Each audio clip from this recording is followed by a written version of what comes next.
Hello po, nandito na naman po ako, ang inyong lingkod, si Tita Lita. Kumusta na po kayo? Kumusta ang araw ninyo? Kung kami naman po inyong tatanungin, ay masaya po kami na kayo ay makakausap namin sa araw na to. Nga makakapanood nito, kung kayo po ay bago pa lang sa aking channel, huwag kong kalimutan mag-subscribe.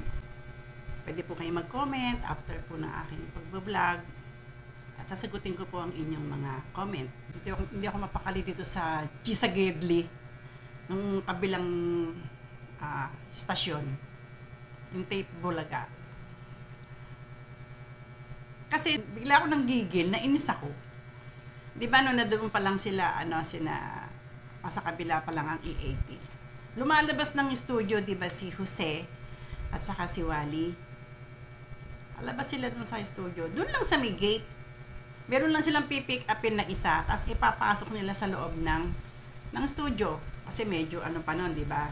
Yung maselan pa, itong nakaraang pa. So, tatandaan ko yung may nakuha silang isang lalaki na kinuha nila, interview sa loob. Pagkatapos, binigyan ng pera, hindi ko lang matandaan kung magkano, kung 5 or 10,000. Swerte. 'Di ba? Kasi nakuha nila doon sa may labasan, interview. Sumunod na araw ganun na. Parang inaraw-araw na nila Jose yun tsaka ni Wally na kung sino yung meron nga doon na magpapasok sa school, galing sa trabaho, manunundo ng asawa. 'Di ba? Susundin yung asawa nila galing sa trabaho. Ngayon, nung nagka-problema na, napunta na sa A80 sila, na Wally. Itong Tape Bulaga, ginaya na sila. Mga gaya-gaya talaga itong mga nayupak na. Sorry po. Char. Patawad po dun. Nakakainis kasi, ginaya na nila, ang ginawa nila. Unang linggo, wala pa silang magawa kasi wala pa dun si Isko. Nung Sabado. Kinalunisan. Siyempre, wala ka namang, pinanood ko talaga. Tinignan ko kung ano yung makikita kong mali. Fault finder ako At ako'y busit na busit. Andun na si Isko. Lumabas silang dalawa ni Buboy. Tapos sila. Namigay. Sakay sa jeep. Hanggang sa nasupalpal lang nung isang driver. Nagpapasalamat kay Tito Vic and Joey. Bakit? Sila naman talaga original na Itbulaga may magagawa sila Yuhulog sila sa jeep. Yuhulog na sa jeep yung yung driver. Siyang nagdadrive. Di wala sila nagawa. Bumate. Ang ginawa nila ngayon, wala na silang magawa, doon na lang sila sa gilid. Hanggang sa pinangalanan nilang Chisagedli. Sabi kasi to si Isko, panahon ko yan Matanda lang siguro ko ng ilang dahil senior na ako. 60 na ako siya okay lang taon siya ngayon, nasa 55 or something, basta ganon. 1980, yun yung mga panahon na balik-baligtaran, magsalta ng 20, etneb. Ang alam ko yung 50, tapwe. Parang gano'n. Hindi ko nga alam kung paano nangyari yun. Basta bali-baligtad, or mix-mix, gano'n. 20, etneb, gano'n. Di ginawa niya, binaligtad niya yung gilid. Di ginawa niyang gedli. Actually, hindi pa nga yung baligtad, parang niya lang pinaglipat niya lang gano'n yung syllables. Ginawa ng G, ano yun?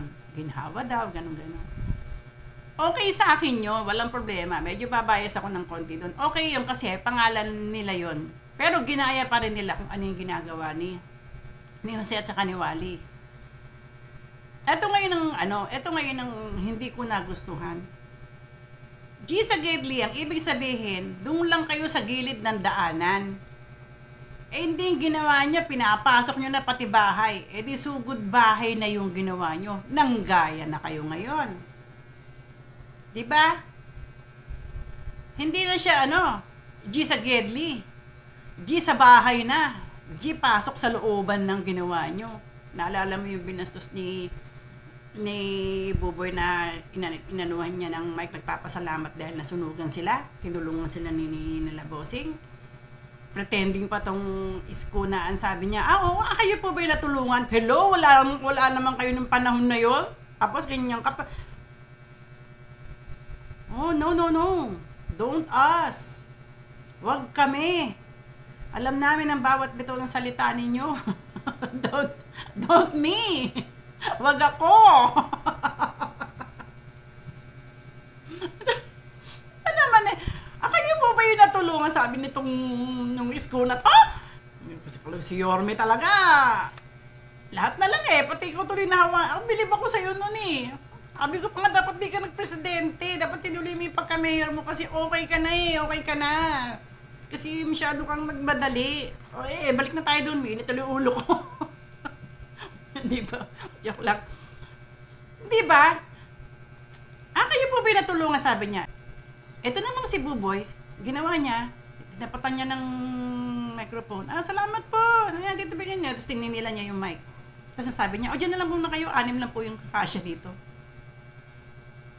Hindi siya G sa Gedli. Sugod bahay sila.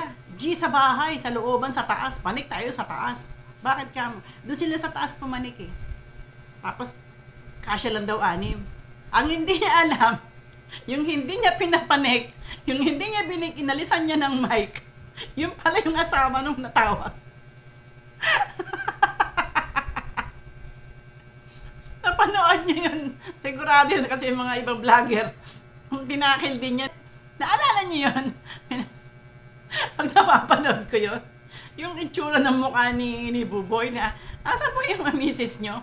Ayan po, pagtingin niya, tanga. Mukhang tanga. Paano man ginawa, yung ayaw niyang papanikin dahil 6 daw lang. Diba? Asawa pala nung natawag. Ano lang ang point ko doon? Ang point ko, hindi siya G sa Gedli. Ginaya na rin nila ang sugod bahay. Sila, hindi sila sugod bahay. Akyat bahay sila. Sorry. Akyat bahay kasi pumanik doon sa taas eh. Dapat hanggang gilid lang sila? G sa Gedli kayo dyan. Kaya ako naiinis. G sa Gedli, palang ginawa ng akyat bahay. Ginaya na ang lahat naman ginaya na eh. Kulang na lang yung pamagat eh. Binago lang si pamagat eh. Pero yun at yun din eh. Huwag naman ganun. Okay na yun. At sasabi ko, na huwag nyo nang uulitin yun ha. Doon lang kayo sa gilid. Hanggang gilid lang kayo. Yung pader, kung saan umiihi yung mga aso at saka yung mga tambay. Doon lang kayo sa gilid. Huwag na kayo papanik ng bahay. Tapos hindi nyo papapanikin kung sino yung may-ari ng bahay. Huwag kayo papanik ng bahay. Bawal yun. Akyat bahay yung ginagawa ninyo. Okay? Yun lang naman po na may paglilingkod ko sa inyo at gusto ko lang nang maikwento sa inyo kung ano yung mga napapansin namin. Kami mga netizen, mga simpleng nangananay na nasa bahay, mga senior. Pero pwede kami magmarites kahit nasa bahay lang kami. Okay po, maraming salamat po sa mga new subscriber po. Thank you very much po. Don't forget to subscribe po para updated po kayo sa aking mga marites, the Senior Chikadora. Bye-bye po. Thank you very much po. Bye.